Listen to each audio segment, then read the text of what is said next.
बंटी कबूतर भुट्टे तोड़ रहा था, तभी वहाँ एक गरीब कौवा आया। मुझे भूख लगी है, कबूतर भाई कुछ खाने को दे दो।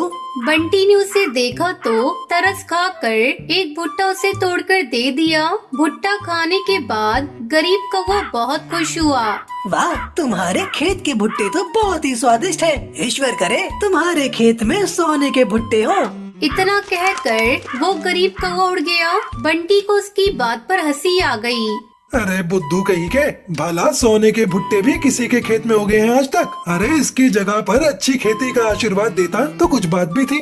अगले दिन जब बंटी भुट्टे तोड़ने पहुंचा तो खेत में दूर से ही सोने की तरह चमकता एक भुट्टा दिखाई दिया।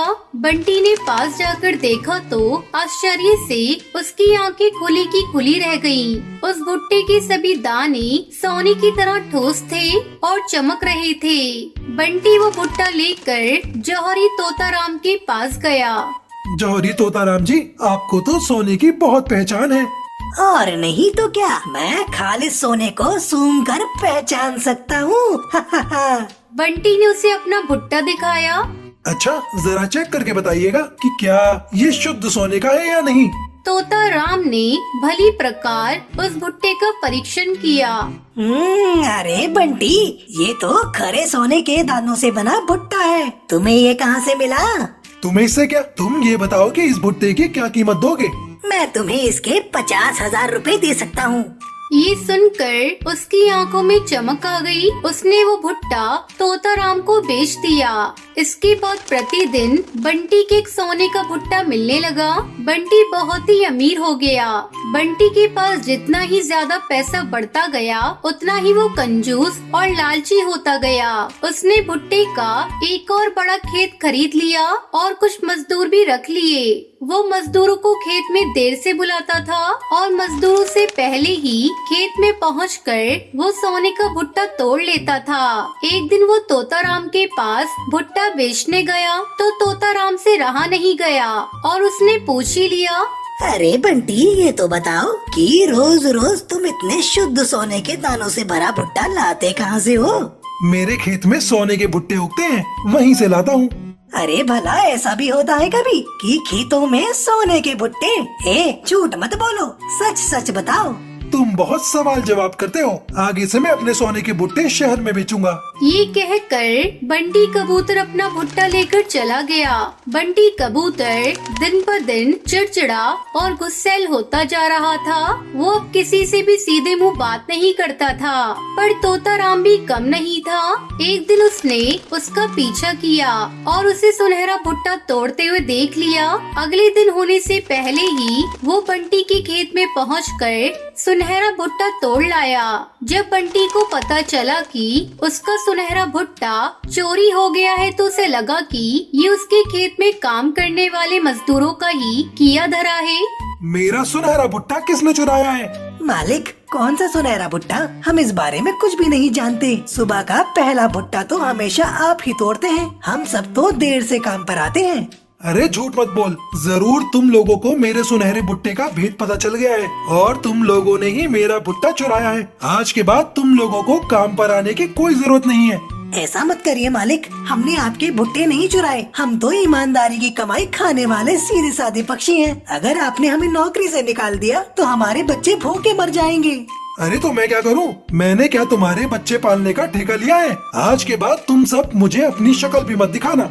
बंटी कबूतर के खेत में काम करने वाले सभी मजदूर पक्षी और चिड़िया रोते रोते चले गए। बंटी अब अपने खेत का काम स्वयं देखने लगा। वो सुबह से लेकर शाम तक अपने खेतों की निगरानी ही किया करता था। न दिन में चैन से रह पाता था, न रात में चैन से सो पाता। सोने के भुट्टों के लालच ने उसे अंधा कर दिया था। वो पागलों की तरह दिन रात अपने खेत में ही चक्कर लगाया करता था। एक दिन वो खेत में काम कर रहा था, तभी एक अजनबी चिड़िया वहाँ आई। भैया, मुझे बहुत भूख लगी है, कुछ खाने को दे दो, भगवान तुम्हारा भला करेगा। चल भाग यहाँ से, मेरे पास खाने को कुछ भी नहीं है, मुझे परेशान मत कर। कैसी बात करते हो? इतना बड़ा भुट्टे का खेत है, इसमें से भुट्टा ही तोड़ कर दे दो। एक भुट्टे से तुम्हारा क्या नुकसान हो जाएगा? अरे क्यों दे दूं? ये भुट्टे मैं बाजार में बेचूंगा तो मुझे पैसे मिलेंगे। मैं तुम्हें क्यों मुफ्त में अपने भुट्टे दे दूं? मैं तो तुम्हें अपने खेत की मिट्टी भी ना खाने दूं। चल भाग यहाँ से। जिस प्रकार तुम मुझे अपने खेत की मिट्टी तक नहीं देना चाहते, भगवान करे खेत मिट्टी ही उगले। इतना कहकर वो अजनबी चिड़िया वहाँ से उड़ गई। बेवकूफ कहीं की, भला खेत भी मिट्टी उगलता है क्या? बंटी ये भूल गया कि खेत तो सोने के भुट्टे भी नहीं देते, पर पिछली बार एक अजनबी के आशीर्वाद से उसके खेत ने सोने के भुट्टे दिए थे। अगली सुबह जब बंटी अपने खेत में पहुंचा तो उसका पूरा खेत खाली पड़ा था। उसके खेत के सारे भुट्टे गायब हो गए थे। बंटी के आश्चर्य का ठिकाना ना रहा। अचानक उसका भरा खेत खाली कैसे हो गया? वहाँ किसी प्रकार के पेड़ ये पौधों का नामो निशान नहीं था, मानो कभी कुछ बोया ही नहीं गया हो। बंटी कबूतर समझ गया कि उस अजनबी चिड़िया का ही श्राप लगा है। अब पछताए होत क्या जब चिड़िया चुग गई खेत। इस कहानी से हमें शिक्षा मिलती है कि हमें लालच नहीं करना चाहिए और मुसीबत में फंसे लोगों की सहायता करनी चाहिए। सुंदरवन जंगल में टुनटुनी चिड़िया अपने बच्चों के साथ रहती थी। एक दिन उसके मायके से उसकी माँ का कॉल आता है। टुनटुनी बेटा, तुम्हारे भाई चीकू की शादी तय हो गई है और शादी अगले महीने है। ठीक है माँ, मैं आ जाऊंगी। शादी की बात सुनकर टुनटुनी की बेटी पीहू बोलती है, माँ, मामा की शादी है और हमारे पास तो कपड़े ही नहीं हैं। तू चिंता क्यों करती है बेटी, मैं शादी के लिए अच्छे अच्छे कपड़े खरीद दूंगी। लेकिन तुम कहाँ से खरीदोगी माँ? घर में तो एक भी पैसा नहीं है। मैं कल से खेतों में काम करूंगी और उससे जो आमदनी मिलेगी उससे तेरे कपड़े खरीद दूंगी। क्या माँ, सुबह से शाम तक तो काम करती रहती हो, अब खेतों में भी काम करोगी? बेटा कुछ न कुछ तो करना ही पड़ेगा। माँ, मैं भी तुम्हारे साथ खेतों में काम करूँगी। अरे नहीं बेटा, मैं खुद काम कर लूंगी, तुम लोग अभी पढ़ाई करो। लेकिन तुम अपनी सेहत का ख्याल रखना। अगले दिन बच्चों, मैं खेत में काम करने जा रही हूँ, तुम धूप में मत खेलने जाना। माँ, मैं तो खेलने नहीं जाऊंगी, लेकिन गोलू मेरी बात नहीं मानता। कैसे नहीं मानेगा? मैं उसे अभी समझा देती हूँ। देख गोलू, तुम धूप में मत खेलना। ठीक है माँ, मैं नहीं जाऊंगा, आप जाओ। टुनटुनी के खेत में काम पर जाने के बाद पीहू, मैं खेलने जा रहा हूँ। अगर तूने माँ से चुगली की तो मैं तुझे बहुत पीटूंगा। तुझे माँ ने मना किया था ना, तो फिर क्यों खेलने जा रहा है? रुक, मैं माँ को अभी बता कर आ रही हूँ। ठीक है, तू जा बताने, मैं चला खेलने। पीहू बार बार माँ को कॉल करती है, लेकिन उसका कॉल नहीं लगता है। गोलू चिड़ा खेलते खेलते अचानक बेहोश हो जाता है। गोलू का दोस्त उसे घर लेकर आता है। पीहू दीदी, देखो गोलू को क्या हो गया? मुझे गोलू को नहीं देखना, मैंने तो मना किया था, फिर भी ये धूप में खेलने गया। धूप लग गई होगी, अब भुगते। माँ ने भी इसे बहुत समझाया था, लेकिन इसने माँ के प्यार की भी लाज नहीं रखी। चलो इसे बेड पर सुला दो। हेलो माँ, देखो ना माँ, गोलू बेहोश हो गया है। ये तो क्या कह रही है? मैं घर जल्दी आ रही हूँ। टुनटुनी तेजी से उड़ते हुए आती है। माँ देखो ना, मैंने बहुत मना किया था, लेकिन ये जबरदस्ती चला गया था। ठीक है बेटा, तू चिंता मत कर, गर्मी की वजह से ये बेहोश हो गया। मैं इसका ध्यान रखती हूँ, तू जाकर खाना बना ले। माँ मुझे माफ कर दो, तुम्हारे इतना मना करने पर भी मैं धूप में खेलने चला गया, लेकिन मैं कभी भी धूप में खेलने नहीं जाऊंगा। शाबाश मेरे बेटे, तूने बहुत अच्छी बात कही। ऐसे ही काफी साल गुजर जाते हैं। अब गोलू और पीहू बड़े हो गए थे। एक दिन गोलू टुनटुनी के पास आता है। माँ, हमें ये घर बेच देना चाहिए। कैसी बात कर रहा है बेटा, ये तेरे पापा की आखिरी निशानी है। मैं मरते मर जाऊंगी, पर ये घर कभी नहीं बेचूंगी, कभी नहीं बेचूंगी। ठीक है माँ, मैं देखता हूँ तुम ये घर कैसे नहीं बेचती हो।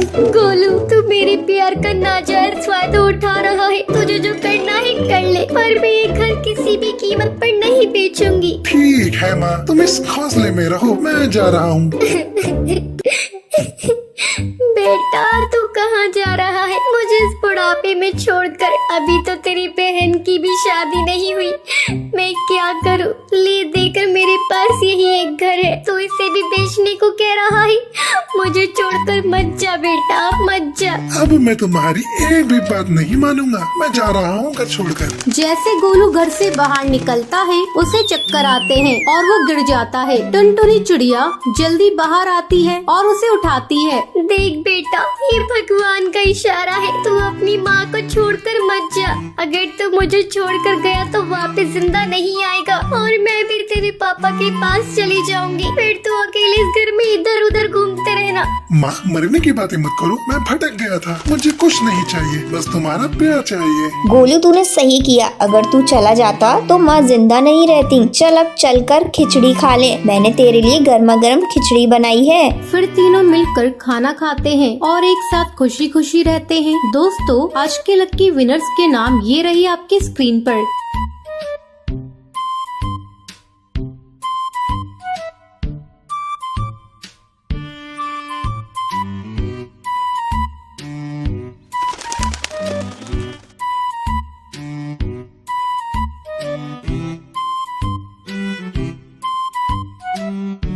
आज का सवाल ये है, टुनटुनी के मायके में किसकी शादी थी? अगर आपको पता है तो आप हमें कमेंट करके जरूर बताएं। अगर आपको ये वीडियो पसंद आई हो तो इसे लाइक और ऐसी कहानियाँ देखने के लिए मेरे चैनल को सब्सक्राइब करना ना भूलें।